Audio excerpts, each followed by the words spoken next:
Okay, so we're going to start working on swordsmanship. Everyone here knows this. You know, I'm the 21st Soke of Koryu.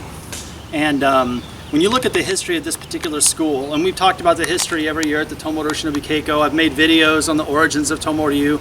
I'm sure a lot of you guys own the Tomoryu Shinobi Jutsu, Shorinumaki, the book, that kind of thing, right?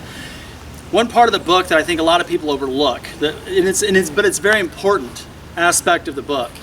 When you look at the origins, you look at the history of Tomoryu, it says it started in 1333 to 1336, somewhere in there, the early 1300s. But that's the start of the school, the Ryuha Tomoryu. And in its original form, it was a samurai school that had a really strong foundation in Kodachi, or the short sword. Right, so it's most of the old scrolls that I have that is Tomoryu is of the Kodachi, or the short sword.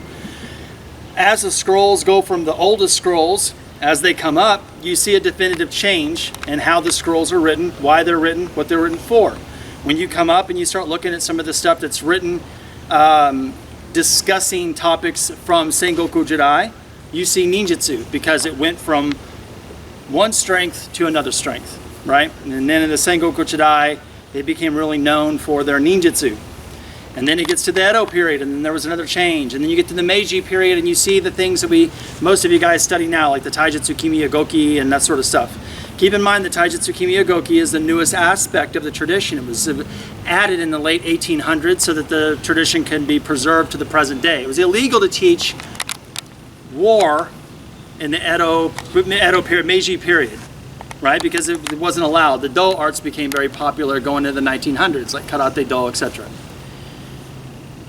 One thing I want to talk about with this, when you guys look at the history, and you look at the tradition, and you look at lineages, and you look at dates, and you look at Sengoku Jidai techniques versus Edo period techniques versus Meiji period techniques, etc., etc., don't spend too much time on things that don't have a lot of weight on what the reason they were written for.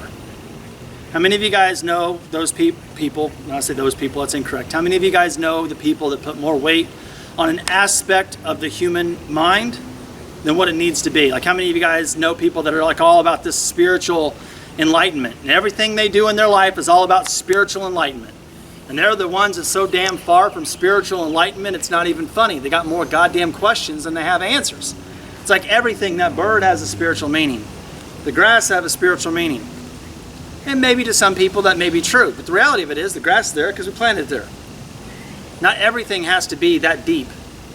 And if you give everything a deep meaning, then you're going to miss all the things that's in front of you that's like the most obvious shit. Now, I mean that in all realms of life. There has to be things that you understand in the physical realm. There has to be things that's in the mental realm. There has to be things that you understand in the emotional realm. There has to be things that we understand in the spiritual realm. But everything that you have and everything you look at has its place, but give it its correct place. Don't give something more than what it needs to be. But so many people can't. Their mind is so stuck in spirituality, you know, magic or religion or spirituality or whatever it is.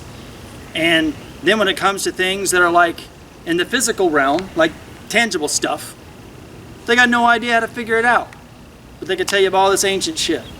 Well, it's not very usable information. Not that it's not good, but it ain't helping you in that realm. And then you got people, it's all about this physical world. That's grass, that's a rock, you know what I mean? That's a stick, that's a flower, and that's it. And they're shallow as shit. They can't get beyond that. So we don't want to be the one, right? You have to have flexibility of the mind, right? But you also have to know the place of the mind. So what I mean by knowing the place of the mind, you guys are going to see where this Kuden lesson goes, right? If I was to draw my sword, if I'm in combat, and I face off, if I look at the individual and I focus on their sword, I can be distracted because all my attention is on their sword. I miss everything else. If I focus on the person, then I miss the sword. If I focus on the sword, I miss the person. Right? If I only focus on the physical realm, then I'm not paying attention to the environment. So you have to know the place of the mind. You can't put everything in that bucket, because that one bucket or that one thought or that one focus of one thing is blinding you to everything else. As a martial artist, the objective in martial arts is to be able to control the mind and the body, spirit, spirituality, the connection to the universe, and make it one. Be able to have perception. Earlier I talked about in an earlier class where perception is based off of perspective.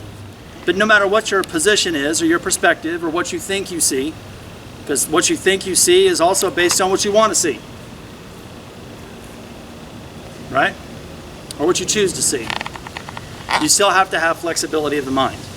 So know the place for the mind. You guys are over here doing swordsmanship. And you're looking at their sword. You know, and then you're like, okay. You're looking at their feet. Right? Just look at everything. Don't focus on the sword. Don't focus on the body. See the whole picture. Because that's what you're combating. Because the moment you focus on one thing, it's the other thing that kills you, right? Right.